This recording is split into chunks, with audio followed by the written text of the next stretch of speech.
Alors, merci encore d'être là. Vous allez m'excuser une petite chose. Des fois, quand je parle, ça se peut que je sois touché. Alors, ça m'arrive, fait que dans ce temps-là, je suis obligé d'arrêter un peu. C'est un petit peu comme si le Seigneur il vient me visiter, là. Fait que ça se peut que ça arrive. Et aujourd'hui, je suis très content de vous partager la vie de Sœur Faustine. Vous m'entendez bien? Oui. Et c'est une première dans l'histoire que Jésus demande de faire peindre un tableau, une image.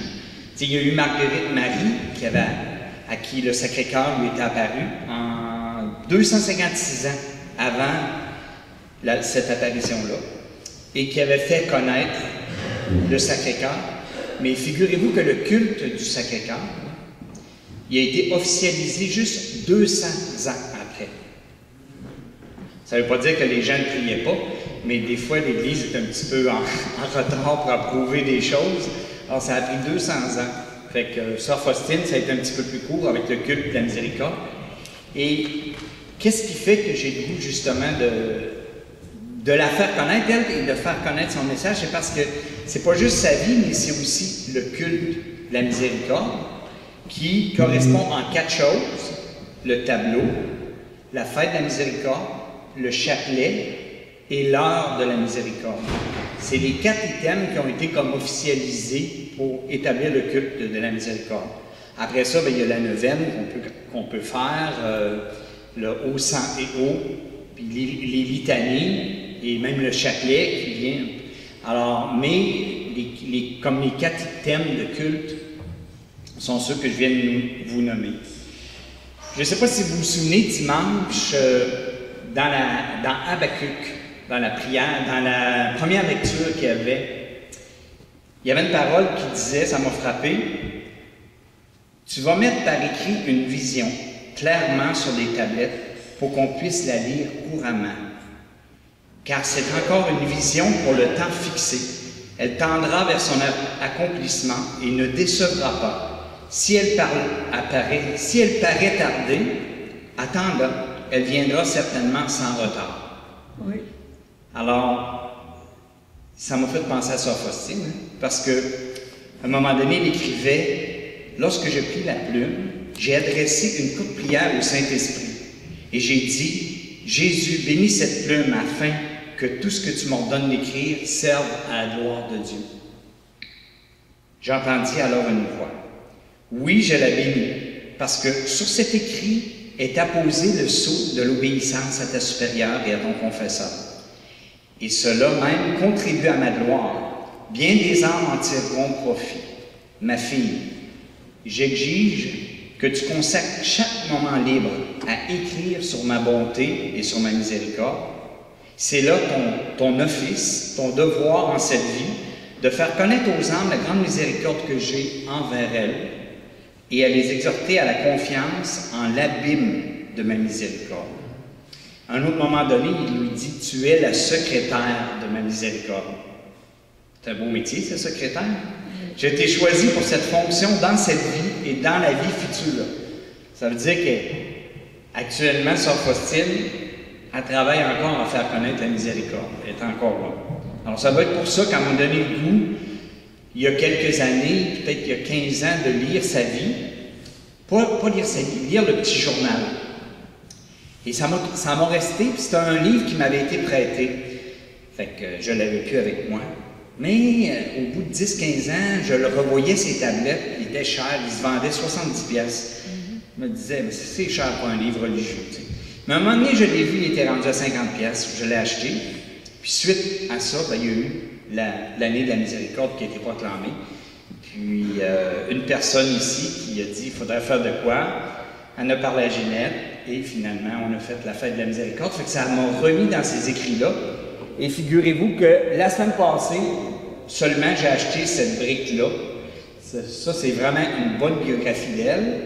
Je vous ai mis ici des petits papiers du nom du livre, si vous voulez le commander, avec deux librairies qui peuvent les faire venir.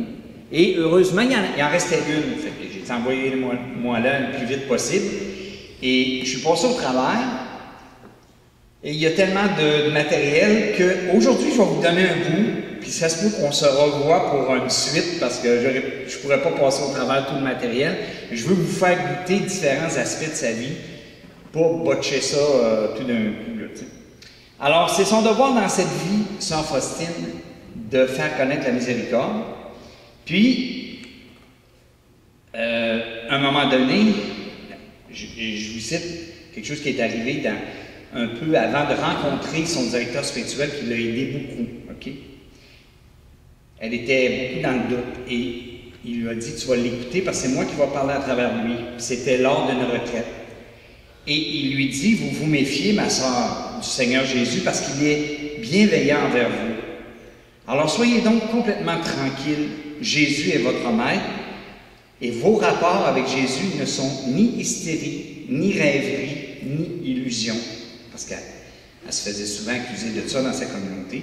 « Priez pour avoir un bon directeur spirituel, car autrement vous gaspilleriez ces grands dons de Dieu. Soyez tranquille, vous êtes sur la bonne voie. Ne faites attention à rien, mais soyez fidèles au Seigneur Jésus, peu importe ce qu'on dit de vous. C'est justement avec de telles âmes misérables que le Seigneur Jésus est en relation, et plus vous vous abaisserez, plus Jésus s'unira à vous. » Imaginez-vous, hein, misérable. Puis, c'est quelque chose, dans le fond, qu'il faut découvrir dans la vie mystique. Tant qu'on n'a pas découvert qu'on est bien ordinaire, puis que sans sa force, on ne peut pas faire grand-chose, on peut faire plus de gaffes qu'autre chose. Tant qu'on n'a pas découvert ça, on est mieux pas trop de faire d'apostolat. Parce qu'on va tomber sur les nerfs des gens. Alors, il faut être capable de reconnaître humblement que si on peut faire de quoi, tant mieux, Seigneur, si tu veux passer par moi, mais que c'est vraiment sa grâce. Alors, si j'ai décidé de la faire connaître, comme je vous ai dit, c'est à cause du culte, de la miséricorde. Je trouve que c'est pas juste de parler d'une sainte, mais c'est parler de moyens que Jésus a voulu donner pour que les gens soient sauvés ou qu'ils grandissent dans leur foi.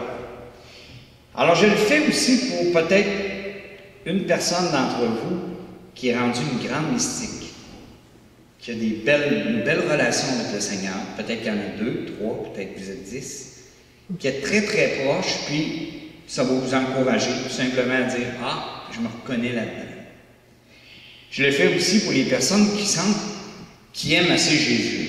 Parlez-moi-en pas plus, là. Alors, ça va vous permettre un peu de vous comparer avec une personne qui l'aimait d'une façon extraordinaire. Et aux personnes aussi qui lisent jamais de vie de saint, qui n'entendent jamais parler de grâce spéciale que Jésus fait et que Jésus est présent dans notre monde. Avant de commencer, avant de tomber dans son enfance, je vais juste rappeler la signification du tableau. OK? Jésus lui a dit, parce que la première fois qu'elle a vu le tableau, il n'était pas tout à fait à son goût. Puis pour le rassurer, Jésus il a dit, ce n'est pas dans les couleurs, ni dans les coups de pinceau, que la grandeur de ce tableau-là va apporter des comptes. C'est dans ma grâce. Alors, peu importe l'image, qu'on aime celle-là ou qu'on aime celle qui a été faite en 1944, qu'on connaît beaucoup, et il y a eu plusieurs reproductions qui ont été faites, d'autres peintres qui en ont fait. Alors, c'est la grâce que Jésus... Alors, comme tel, ce n'est pas l'image qui donne la grâce, mais c'est le fait de nous mettre en présence et de dire, Seigneur, celui qui me voit, voit le Père. Hein? Alors, si je regarde ton image, ben, c'est peut-être le Père que tu veux me montrer aussi. Tu y ressembles peut-être. Même physiquement. Alors, je désire, et il dit par rapport au tableau, je désire qu'on honore cette image. D'abord dans votre chapelle, puis dans le monde entier. Imaginez-vous quand tu es d'une petite sœur, tu as 25 ans, dans le monde entier, là, puis tu n'as pas de moyens, sauf que de convaincre tes supérieurs, ça c'est pas évident. Par cette image, j'accorderai beaucoup de grâce aux âmes, que chaque âme ait accès à elle. Je promets que l'âme qui honorera cette image ne sera pas perdue. Je lui promets aussi la victoire sur ses ennemis, ici-bas. Ça peut être nos ennemis dans notre tête aussi, qu'il faut souvent travailler fort. Hein? Et spécialement à l'heure de la mort. Moi-même, je la défendrai comme ma propre gloire. Ça veut dire que si vous avez cette image-là avec vous, chez vous, vous la regardez, de temps en temps, vous faites une petite prière, ben, il y a déjà comme une espèce de protection, une grâce qu'à votre mort, qu'à notre mort, on va comprendre. Alors, fait que c'est quand même pas rien comme promesse. Hein? Et je vais vous lire ce que le pape Jean-Paul II avait dit lors de la canonisation de Sœur Faustine. Il dit, il y a 5 éléments qu'il faut retenir dans ce tableau-là. OK? D'abord, il y a les rayons. De ce cœur, Sœur Faustine Kowalska, la bienheureuse que dorénavant nous appellerons sainte, verra partir 2 faisceaux de lumière qui illuminent le monde. Les 2 rayons lui expliqua un jour Jésus lui-même, représente le sang et l'eau. La pensée s'envole vers le témoignage de l'évangéliste Jean, qui, lorsqu'un soldat sur le calvaire frappa sa lance sur le côté du Christ, en vit sortir du sang et de l'eau. Et si le sang évoque le sacrifice de la croix et le don de l'Eucharistie, l'eau, dans la symbolique de Jean, rappelle non seulement le baptême, mais également le don de l'Esprit Saint. Alors, c'est les grâces du baptême et de l'Eucharistie qui sont dans ces rayons-là qu'on peut demander, que le Seigneur vienne nous purifier.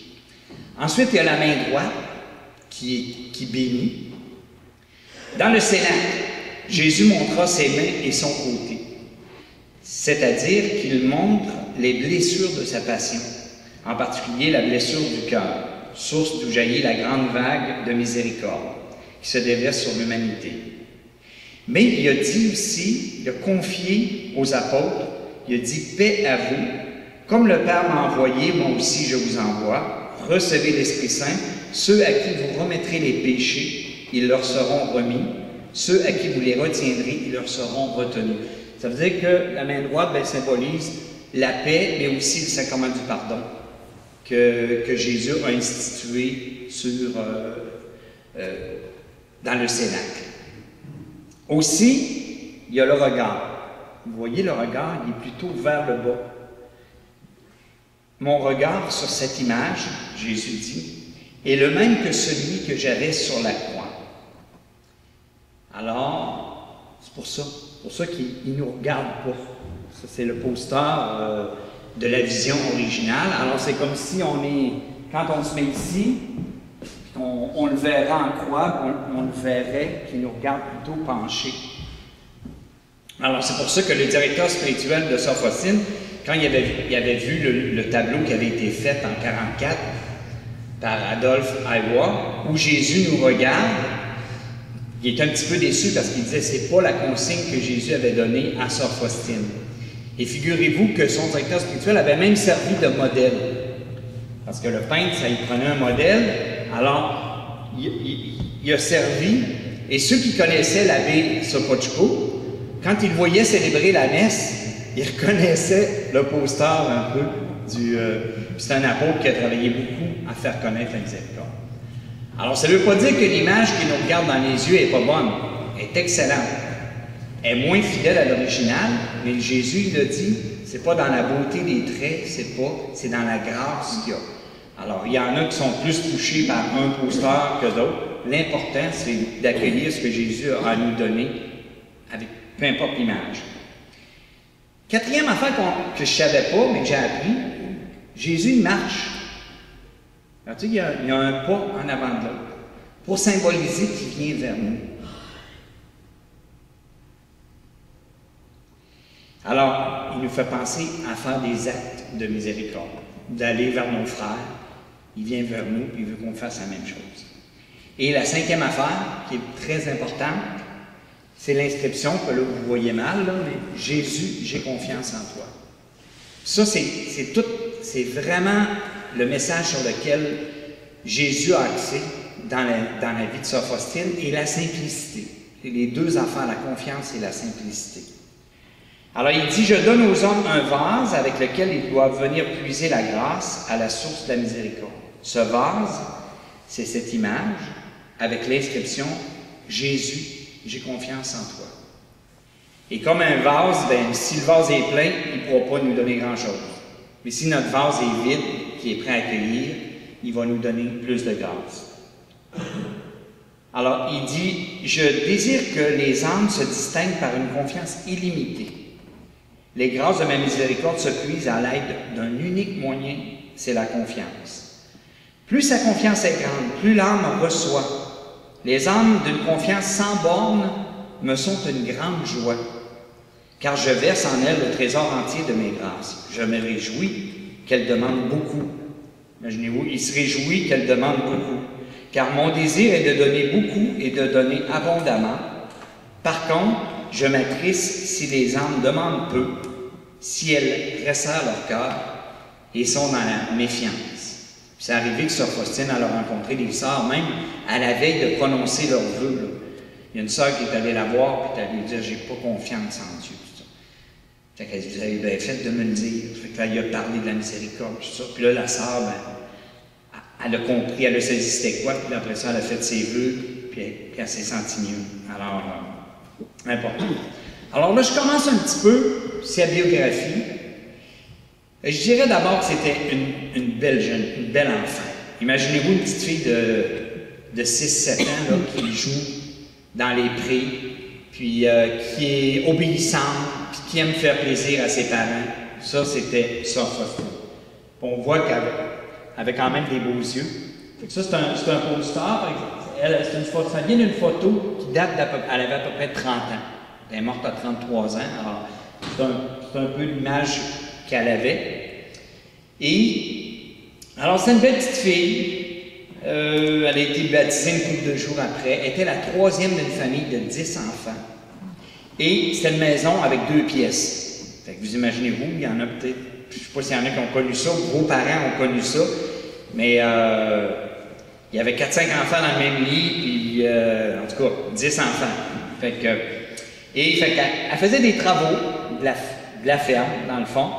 Puis son père, il était très pauvre. Il avait juste un cheval qui, à un moment donné, s'est fait réquisitionner par les communistes dans le temps de la guerre, tout ça. Alors, il est obligé de fonctionner avec une vache.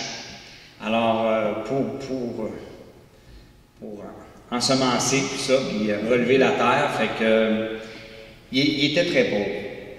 Alors, des témoignages de sa mère, quelques années après sa mort, parce qu'eux autres, ils l'aimaient, mais ils ne pensaient pas qu'il y avait une sainte dans la maison. Il disait qu'elle était partante pour faire n'importe quel travail. Elle ne disait jamais non. Sa sœur, Mariana, elle était toujours prête à travailler, tout en étant joyeuse, aimable, pieuse. C'est elle que nos parents aimaient le plus nous donner comme exemple. Elle était radieuse comme notre père, dont elle était l'enfant favori. Donc, elle était obéissante. Donc, le père l'aimait parce qu'il paraît que c'était un père qui était très exigeant, très rude, puis ça passait par là. Les gars s'en souviennent. Natalia, sa sœur, a dit, même si elle était allée à l'école pendant un assez court temps, elle savait beaucoup de choses et elle voulait transmettre cela aux autres. Alors, elle avait déjà un désir de transmettre de quoi aux autres.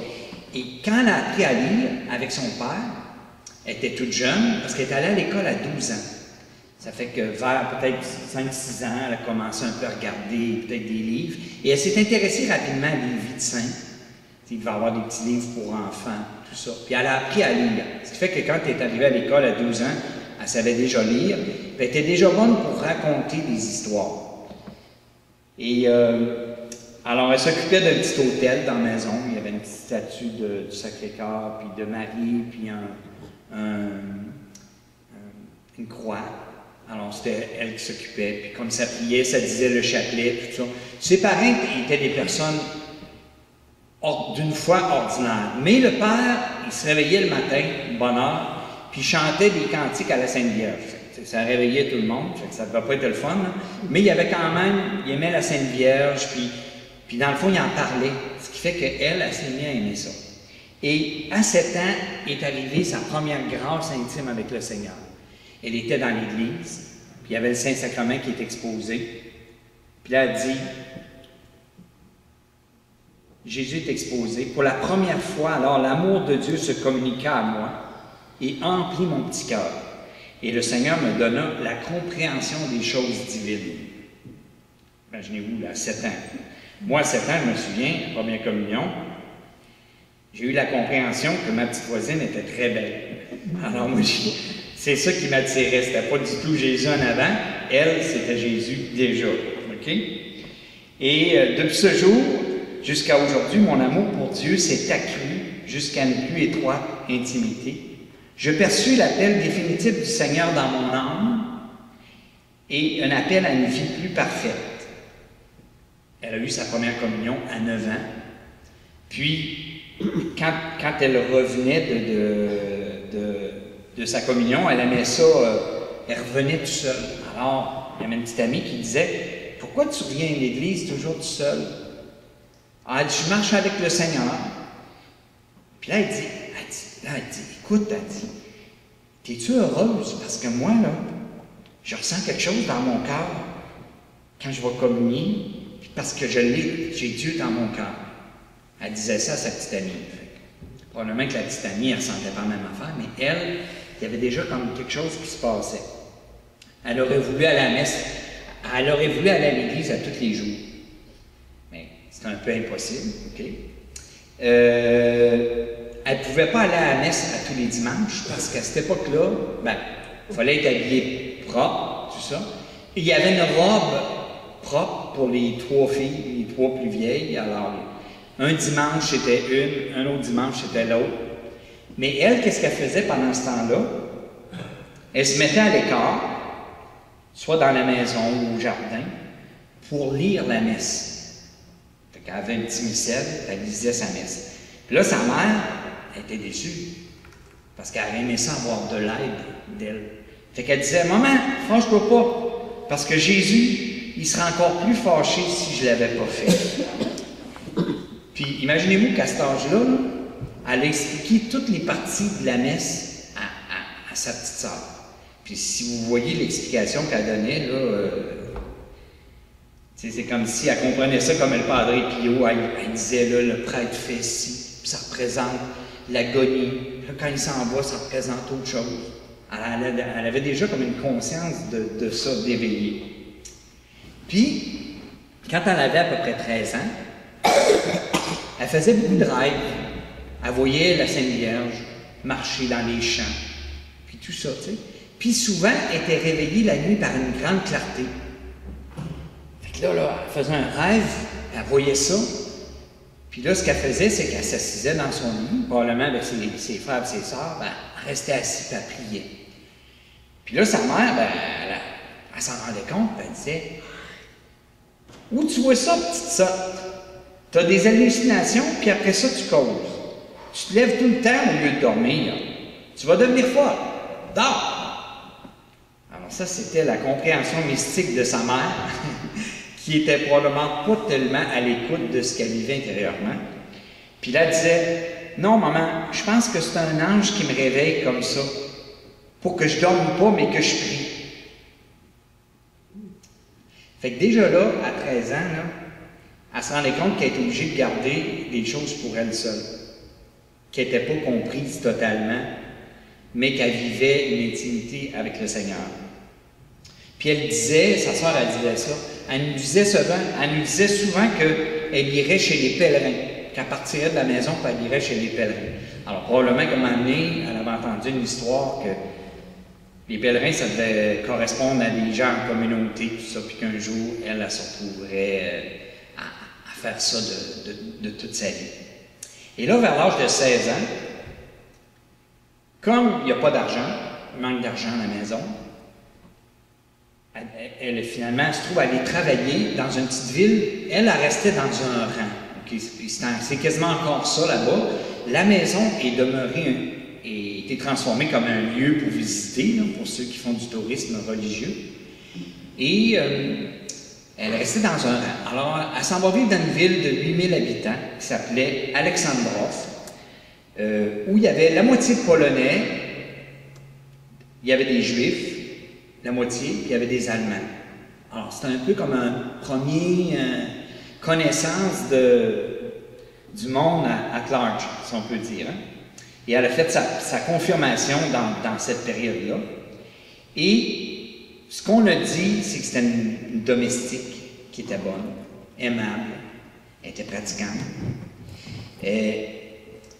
Fait que elle était bien considérée, elle était simple, elle était facile, pas besoin de répéter 2 fois pour les travaux. C'était vraiment une personne consciencieuse, comme on l'aimerait, là, comme toutes les mères aimeraient. Puis il y avait une boulangerie en dessous, fait que des fois, je pense qu'elle allait donner un petit peu des services. Et là, au bout d'1 an, probablement qu'elle approchait ses 17 ans, elle est en train de travailler dans la maison, et là, elle voit une grande lumière dehors, et elle pense que c'est un incendie. Fait que là, elle crie « Hey, venez voir ce qu'il y a dehors, il y a un incendie, tout ça. » Et finalement, elle sort dehors, mais ce n'était pas un incendie, c'était une apparition, c'était Jésus. Alors, les gens de la boulangerie sont sortis, tout le monde est sorti, ils n'ont rien vu. Fait que là, ils ont dit « Ben voyons, il n'y a rien. » Alors, elle est rentrée toute confuse, mais elle venait de vivre de quoi de particulier. Puis là, ils ont fait venir le médecin, ils ont donné une médicamentation. Là, la madame a dit, je n'avertirai pas sa mère, là, tu sais. Mais autrement dit, là, ça a passé comme un événement bizarre, là, tu sais, un peu pas tout à fait équilibré, là, tu sais. Mais après ça, là, elle est retournée chez elle. Là, elle a dit à la madame qu'elle s'en allait. Là, la madame a dit, pourquoi tu t'en vas? Je ne peux pas vous le dire, mais je ne peux pas rester. Alors, elle est allée voir ses parents. Puis elle est allée leur dire, pas j'aimerais rentrer au couvent, parce qu'elle en avait déjà parlé, mais je dois rentrer au couvent. Mais là, il n'y en était pas question, parce qu'il n'y avait pas d'argent, son père avait des dettes, là, il aurait fallu donner une dot. Puis, plusieurs années plus tard, quand on a questionné la mère, finalement, elle a dit, c'était notre préférée. Puis c'était elle qui nous aimait le plus. Fait qu'ils ne voulaient pas perdre leur fille. C'est bien humain, là, tu sais. Mais il y avait ça un petit peu qui jouait en arrière, qui ne voulait pas la laisser aller.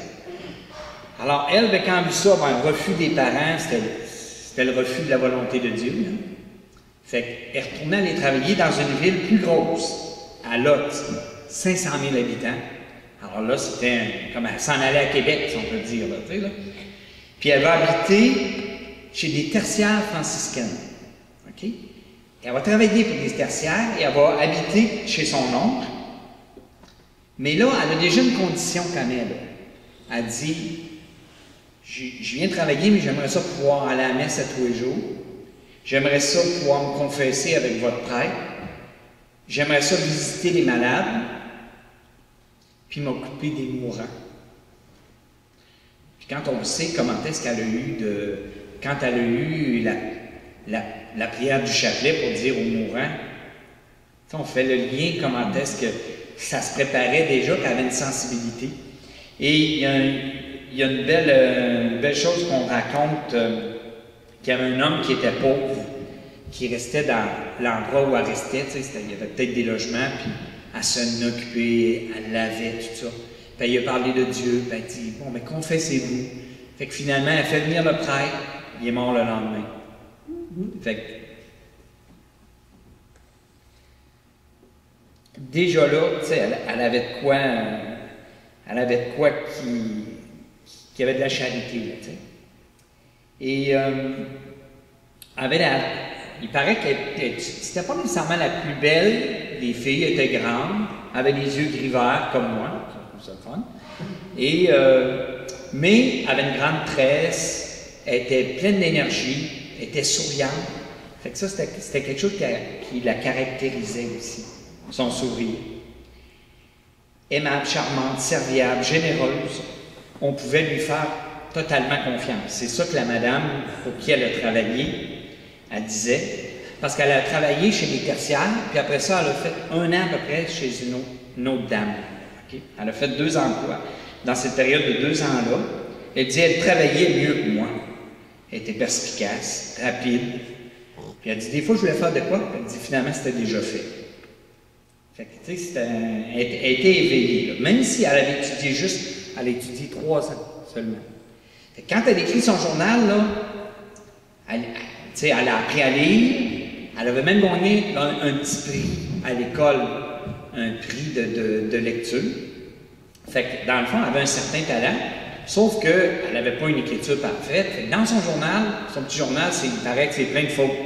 Il n'y a pas de ponctuation, tout ça. Mais, puis elle disait à Jésus, tu vois, des fois, il faut que j'écrive lettre par lettre. Puis des fois, des mots qui étaient longs, elle les écrivait bien, puis l'autre qui était plus court, qui avait une attrape dedans, elle l'écrivait mal. Fait que, tu sais, elle n'avait pas fait toutes ses études, t'sais. Autre aspect qui m'a frappé beaucoup, elle jeûnait. Imaginez-vous, déjà elle avait un esprit de sacrifice. Le mercredi, le vendredi et le samedi.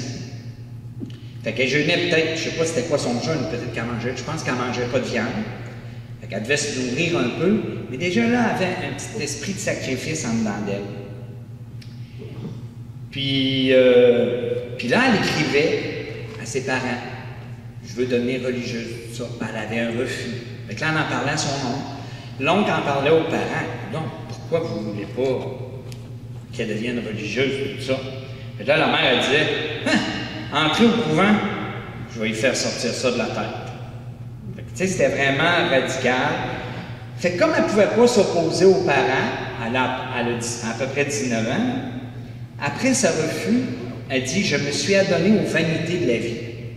Bien, vanité, probablement pas comme nous tout à fait, là. T'sais, on est rendu en 2016, ne faisant aucune attention à la voie de la grâce, bien que mon âme ne trouvât contentement en rien. Cet appel constant était un grand tourment. C'est parce qu'elle était toujours appelée à la vie religieuse. Je tâchais pourtant de l'assourdir par des divertissements. J'évitais Dieu intérieurement et me tournais vers les créatures. Elle ne semble pas avoir eu de chum, là, mais dans le fond, elle devait se dire, ben là, elle regardait ses amis. Puis là, tout son argent, ou presque, allait à ses parents. Alors, depuis qu'elle avait été à Alexandra, 1 an, l'argent allait chez les parents, puis elle vivait où elle travaillait. C'était la même chose à Lot pendant les 2 ans. Sauf que là, elle s'achetait de temps en temps une petite robe. Fait qu'elle était un petit peu plus belle, puis tu sais, elle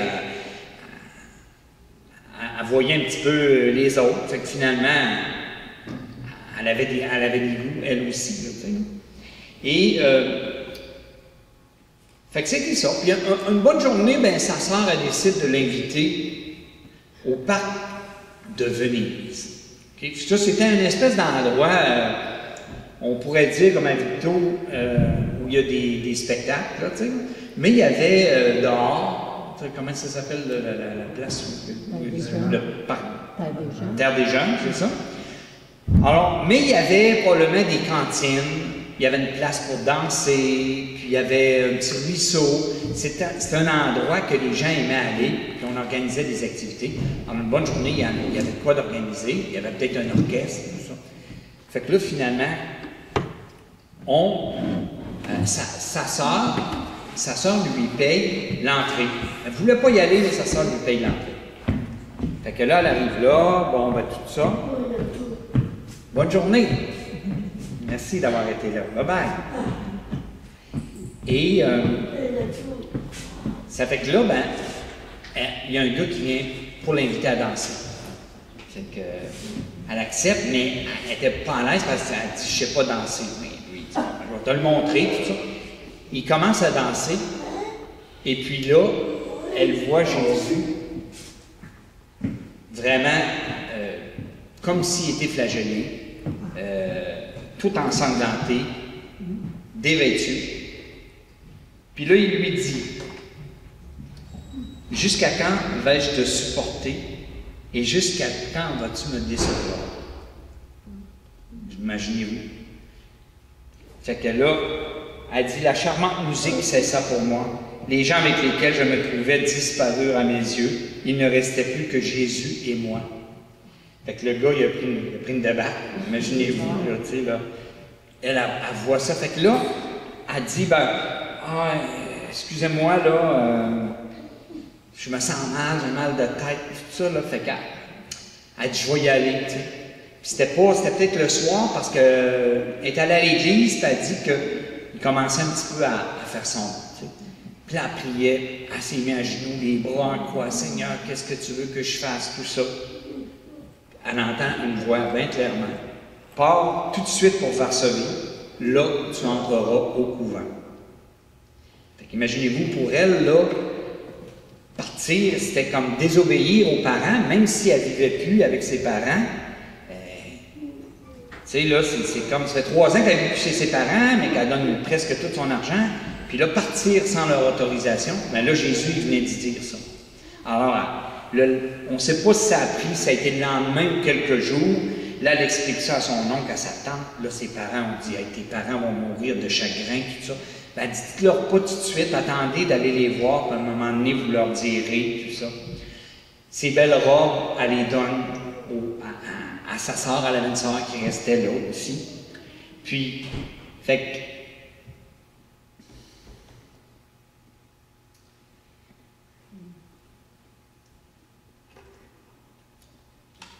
elle avait l'impression de fuir.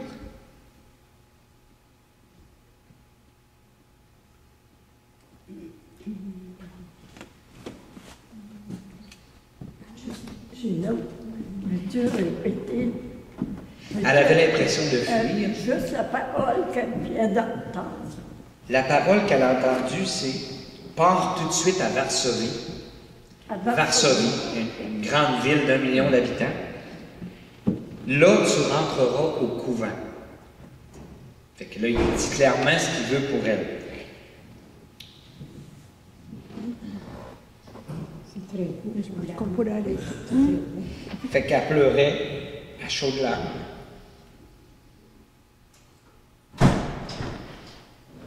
Quand elle est partie dans le train,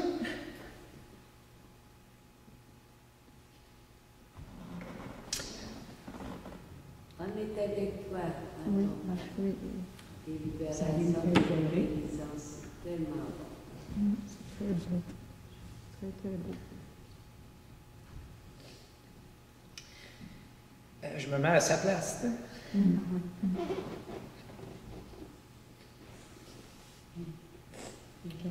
Alors, à part, elle ne connaît personne. Imaginez-vous, c'est quelque chose. Tu pars, prends le train, tu ne connais personne, elle arrive là, là, on voit tout le monde débarquer du train, mais moi, je m'en vais où? Alors, elle s'est adressée à Sainte-Vierge. Elle dit, Marie, conduis-moi. Alors, elle a entendu dans son âme qu'elle devait partir la ville, de quitter la ville, puis d'aller dans un petit village. Alors, on s'imagine un grand Montréal, mais il y a un petit Repentigny pas loin. Alors, elle trouve probablement un tramway, puis là, elle s'en va là. Puis, c'est arrivé exactement comme la Sainte Vierge lui a dit. Elle a trouvé quelqu'un, ou peut-être une auberge de jeunesse, on ne sait pas, là, tu sais, puis elle a pu dormir. Alors, le lendemain, elle revient, et là, elle s'en va dans la première église qu'elle voit, qu'elle revient à Varsovie. Puis là, il y avait des messes à tous les jours, à toutes les heures, je pense. T'sais. Fait que là, elle assistait une messe. Elle disait, Seigneur, qu'est-ce que je fais? T'sais. Puis là, il y avait une autre messe, Seigneur, qu'est-ce que je fais? Puis à un moment donné, elle entend le prêtre qui célèbre, là, va le voir, puis va y raconter ton histoire. Fait que là, elle s'en va dans la sacristie après, elle dit ça. Bon, il l'écoute, puis il dit, garde, je vais te donner une adresse, tu vas te rendre là. La madame est fine, puis elle a besoin de quelqu'un, justement. Fait que là, elle s'en va se présenter là. La femme s'appelait Aldona. Elle a dit, quand je l'ai vue, elle m'a fait une bonne impression. Une fille lumineuse, saine, sereine et joyeuse, qui arrivait, qui s'offrait pour du travail, tout ça, mais en disant, je viens chercher, c'était probablement pas du travail, mais c'était, je viens chercher une communauté. T'sais. Alors là, elle commence sa recherche de sa communauté. Puis elle avait plein de refus. Parce que, comme elle n'avait pas toutes ses études, qu'elle était modeste, qu'elle n'avait pas d'argent, bien, la majorité des communautés ça prenait ça. Il fallait que tu aies ta dot, puis des années d'études, tout ça. T'sais. Fait qu'elle se faisait refuser souvent, jusqu'à temps qu'elle tombe sur les sœurs de Notre-Dame de la Miséricorde. Imaginez-vous comme c'est spécial. Hein? Elle va faire connaître la miséricorde toute sa vie, puis elle tombe sur les sœurs de Notre-Dame de la Miséricorde, puis eux autres, ça ne les dérangeait pas. C'était une communauté qui s'occupait des filles qui étaient prostituées, qui voulaient changer de vie, des filles qui avaient fait de la prison, des filles que des fois les parents amenaient parce qu'ils ne savaient pas quoi faire avec, puis des personnes qui étaient parties de la campagne pour venir en ville. Puis à cette période-là, il y avait beaucoup de pauvreté, parce que c'était comme après la guerre, la Première Guerre mondiale, okay? Et avant, les Russes étaient comme en Pologne, mais là, la Pologne est devenue indépendante. Ce qui fait que les Russes, quand ils ont vu ça, ben, plus d'importation. Alors, il y avait plein d'usines que leurs clients en Russie, ben, ils perdaient. Fait qu'il y avait beaucoup de chômage. Fait que les filles arrivaient en ville, puis à un moment donné, ils se prostituaient parce qu'ils voulaient vivre. Alors, tout ça, ben, cette communauté-là avait vu qu'il y avait un besoin. Puis, c'est une communauté qui avait été partie en France et qui a été comme fondée après ça à Cracovie, la première maison. Mais là, on est à Varsovie. Et fait que finalement, ben, c'était une communauté comme ça. Alors, la première sœur qui l'a reçue, elle a passé une petite audition. Puis là, elle a dit, oh, elle est effacée, elle est un petit peu âgée, elle est simple, elle a juste une expérience de servante, puis elle n'a pas de dot. Matériellement, elle n'a rien à nous apporter. Elle a dit ça à la mère supérieure. Alors la mère, elle a dit, bon, écoute, là, on va être plus charitable que ça, je vais aller la voir. Fait que là, elle va la voir. Puis là, en la voyant, probablement qu'elle avait plus ses belles robes, là, tu sais. Fait qu'elle devait être habillée simplement, puis elle était partie avec le strict minimum, là, tu sais. Elle dit, à cause de l'aspect extérieur un peu négligé, elle s'est dit, oh, c'est pas pour nous. Mais elle dit, bon, par charité, je vais lui poser quelques questions, puis je vais lui expliquer que finalement, ça ne marche pas. Tu sais. Mais là, un coup que Sœur Faustine se met à parler, là, ça change. Là, elle a un sourire agréable, le visage sympathique, de la simplicité, de la franchise, du bon sens quand elle s'exprimait. Bon, ben, c'est correct, elle dit, mais elle dit, avant, va voir le maître de la maison, autrement dit, va à la chapelle, puis va lui demander s'il est d'accord de te recevoir. Fait qu'elle a part. Puis c'est ça qu'elle a fait comme prière. Maître de la maison, est-ce que tu me reçois? Fait qu'elle a entendu Jésus, j'accepte, tu es dans mon cœur. C'est beau. Imaginez-vous. Fait que là, ben, malheureusement, ben là, il explique, là, ça te prend ta dot, tout ça, fait qu'il faudrait que tu ramasses un peu d'argent, puis en montant, ça montrait comme le sérieux de sa démarche, là, si elle veut vraiment, ben. Fait que pendant un an, elle a travaillé chez Aldona, c'était vraiment une belle famille. Fait on peut dire que c'était consolant parce qu'au moins, elle avait quitté sa famille, mais retrouvait une femme qui aimait avoir des enfants, qui était heureuse. Elle disait la plus belle chose pour une femme, c'est d'avoir des enfants. Puis, elle vivait avec sa mère, puis ils sont allés vivre comme en campagne. Fait qu'elle a eu un an là, en campagne. Puis quand elle travaillait avec la mère d'Aldona. Fait qu'elle travaillait jamais toute seule. Elle faisait le ménage avec elle faisait la bouffe, elle s'occupait des enfants, tout ça. Fait que tu sais, à quelque part, on peut dire que ces 20 premières années, là, ça a été quand même une vie heureuse. T'sais, parce que c'est ça qu'elle dégageait, elle était joyeuse, serviable, pas de problème jamais avec elle. Fait que ça a été ça. Après, ça va se corser un peu plus. Mais au moins ces 20 premières années, sauf le fait qu'elle n'avait pas comme... Elle ne pouvait pas réaliser son rêve de devenir religieuse à cause de ses parents. Et à ce moment-là, ben, elle a quand même vécu de quoi de beau. Et elle a ramassé sa dot, tellement qu'elle allait porter de l'argent, puis à un moment donné, même la mère supérieure l'avait oublié. Imaginez-vous. Elle dit, d'où ça vient cet argent-là? Ah ben, ça vient d'Helena Kowalska. Oui, oui, oui, oui. Fait que, tu sais, autrement dit, elle n'avait pas marqué la supérieure. Il y en avait bien des filles qui se présentaient. C'était une communauté, il y avait 160 filles, ex-prostituées, tout ça, puis il y avait peut-être 30-40 religieuses, tu sais. Fait que, puis des vocations, ben, il y en avait en masse dans cette période-là, tu sais.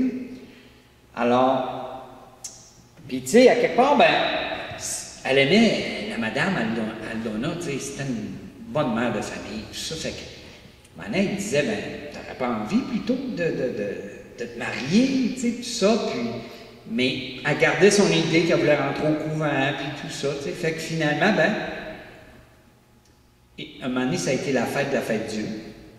Et dans le cave après, là, elle a vécu une grâce vraiment forte. Puis là, elle savait que vraiment, là, Dieu l'appelait. Puis là, elle a consacré sa chasteté, sa virginité, tout ça, vraiment. Je me consacre à Dieu. Fait que c'était clair pour elle.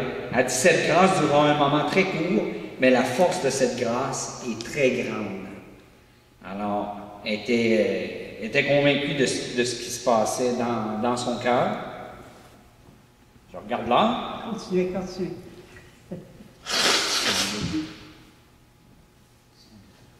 Alors, vous me suivez bien? Intéressant. Alors, on est rendu le 1er août 1925. Elle, sa fête, c'est le 25 août.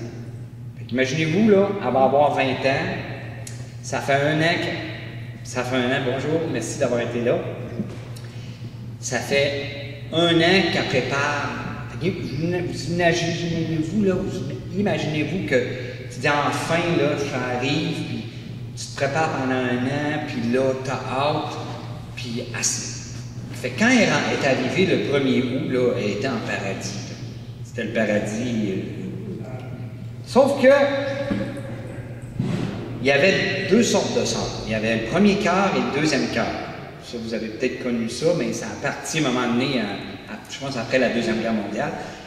Le premier cœur, c'était celle qui était enseignante, qui s'occupait de l'éducation, qui montrait aux jeunes filles, qui rééduquait, qui montrait la couture, la géographie. Il les aidait à devenir, tu sais, il y a des femmes, tu sais, qui sortent de leur misère, puis c'était fermé, hein. Les filles, c'était pas une prison, mais où la chapelle, il n'y avait pas de porte de secours, tu sais, parce qu'ils essayaient de les protéger pour pas qu'ils retombent dans leur milieu qui était. Fait que, elle s'occupait, c'est ça, de la formation, de l'éducation et de la gestion du personnel, puis des autres sœurs, puis des finances. Alors ça, c'était les sœurs du premier cœur. Et les deuxièmes cœurs, ben, c'est celles qui faisaient la cuisine, lavaient le linge, le ménage, cultivaient la terre, le jardin, s'occupaient des animaux. Et fait qu'il y avait une division, là. Il y avait quand même une division. Là, tu es juste une deuxième cœur. Il y avait quand même ça dans la tête des supérieurs. Tu sais. Et elle couchait dans un dortoir. C'était des grands dortoirs séparés par des rideaux épais. Puis elle avait un petit lit. Fait que c'était vraiment pauvre. Fait qu'il n'y avait pas de grande intimité là, tu sais, là. Mais elle était heureuse, tout ça. Sauf que là, on commençait à y montrer. Là, elle était à son postulat, qui a duré 9 mois. Mais elle a passé 6 mois à Varsovie, dans cette grande ville-là d'1 million de personnes. Okay? Et là, elle travaillait, mais là, elle s'informait, un moment donné, dans le jour, je peux-tu aller à la chapelle? Fait que là, ben oui, OK. Mais là, ça a commencé à fatiguer. Là. Puis là, maintenant, c'est fait dire, là, c'est pas dans nos règlements d'aller à la chapelle durant le jour. On a la prière le matin, on a la prière le soir, notre examen de conscience sur l'heure du midi, mais c'était pas une communauté contemplative. Mais elle avait une âme de contemplative. Fait que imaginez-vous que la déception, ça fait un an que tu te prépares, puis tu te rends compte que tu n'es pas à ta place. Fait que là, au bout de 3 semaines, donc, on arrive à sa fête. Là. Fait que tu as 20 ans, tu es parti de chez vous, ça fait un an que tu travailles, puis là, tu te rends compte que tu t'es trompé. Alors, elle voulait aller voir la supérieure pour aller dire, ben, je m'en vais. Sa décision était ferme, puis il faut que je m'en aille. Là, je ne suis pas heureuse ici, c'est juste travail, travail, travail. Mais elle n'a pas pu rencontrer la supérieure. Fait que là, le soir, elle s'en va dans sa petite cellule dont je vous ai parlé. Puis il devait avoir une fenêtre. Là, elle fait sa prière comme le soir, puis là, Jésus y apparaît. Avec un visage tout défait. Il pleurait. Imaginez-vous, ses larmes mouillaient le couvre-lit. Fait que là, c'est pas rien, là. C'est comme le vrai couvre-lit était mouillé des larmes de Jésus. Fait que là, il dit, Seigneur, qui est-ce qui te fait de la peine comme ça, pour que tu sois dans cet état-là? Il dit, c'est toi qui me causeras une telle douleur si tu quittes ce couvent. C'est ici et non ailleurs que je t'ai appelé et je t'y ai préparé de nombreuses grâces. Fait que là, ben, elle lui a demandé pardon, puis elle a dit oui, ok, c'est correct. Fait que là, elle était à la chapelle, puis elle est allée prier, puis elle a oublié ça. Mais ce qui arrive, c'est que celle qui s'occupait du postulat, la mère Yanina, elle commandait avec une main de fer et inspirait la peur. En plus. Autrement dit, tu apprends ta job, tu avais peut-être des bonnes qualités, là, mais ça passait par là. Fait qu'elle qui venait d'une belle famille toute unie, il l'aurait adoptée, tu comprends, là, tu sais, d'où elle venait, là, c'était comme leur fille, elle faisait partie de la famille, là, tu sais. Fait que là, c'était comme assez éprouvant. Fait qu'au bout d'un mois, ça veut dire que juste un peu après sa fête, là, déjà avait des problèmes un petit peu de santé, tu sais, puis de fatigue. Fait que la sœur, quand elle a vu ça, ben, elle dit, on va l'envoyer à Skolimov. Parce qu'il y avait une place où, c'était un petit peu comme il appelait ça comme une filiale de Varsovie. C'était une petite maison que les sœurs avaient, plus dans la campagne, puis qui allait se reposer là. Fait qu'ils ont dit, ben gars, tu vas aller t'occuper d'une sœur qui est malade, tu vas faire la cuisine pour elle. Fait que, tu sais, fait que là, ça la reposait un peu, puis ça lui permet de se refaire un petit peu. Et c'est à cet endroit-là, à Skolimov, que son ange gardien l'a amené visiter le purgatoire. Imagine-toi, elle a fait une visite en règle de tout le purgatoire, je ne vous la raconterai pas, mais le Seigneur a terminé en disant, ma miséricorde ne veut pas cela, mais la justice l'exige. Alors on peut voir comment est-ce que pour elle, là, le purgatoire, c'est devenu encore une réalité forte, comme dès le début de sa vocation, puis ça a été important pour elle toute sa vie, et elle a eu au moins, dans son petit journal, elle a parlé au moins d'une vingtaine d'expériences d'âmes du purgatoire qui est venue la visiter pour lui demander d'être libérée. Alors, ça a été important. Alors, à partir de ce moment-là, elle va se sentir unie avec les âmes du purgatoire. Mais c'était très dur. Même si elle avait vu l'apparition de Jésus, là, qui dit « Pars pas d'ici, là, c'est là que je te veux », c'était pas gagné, là, parce que c'était dur pour elle, puis elle ne pouvait pas prier comme elle aurait voulu. Alors, à un moment donné, Aldona est allée la visiter. Fait que là, elle dit, sa vie n'était pas facile. Règlement du silence à observer, qui est obligatoire. Marcher lentement. Vous comprenez que, ça casse quelqu'un, quand tu es habitué à marcher lentement.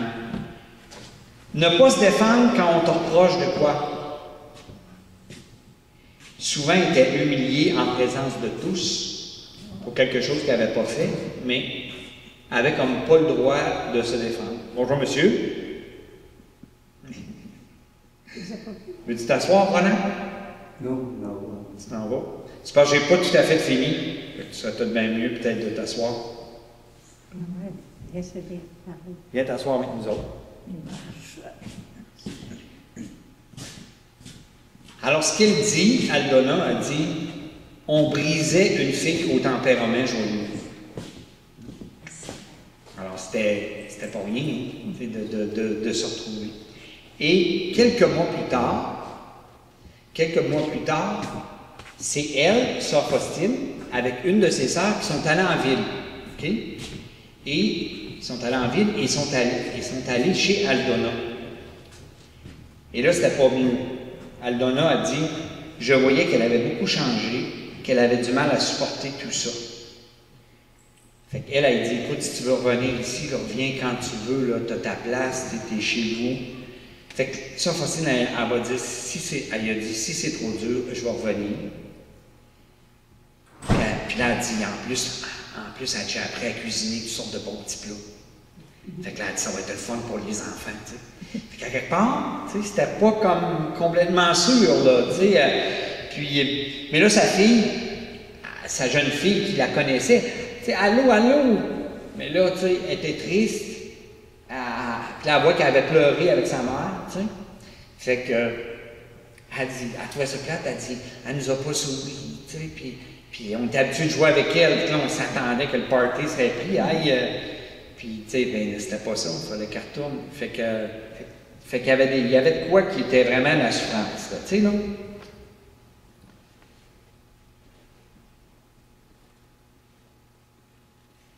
Alors, un petit mot pour dire qu'elle avait souvent des humiliations par les autres sœurs.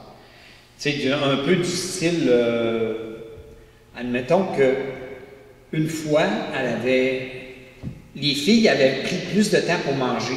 Tu sais, fait qu'elle a resté. Mais ça n'a pas fait l'affaire de la mère qui était là, qui s'occupait de la cuisine.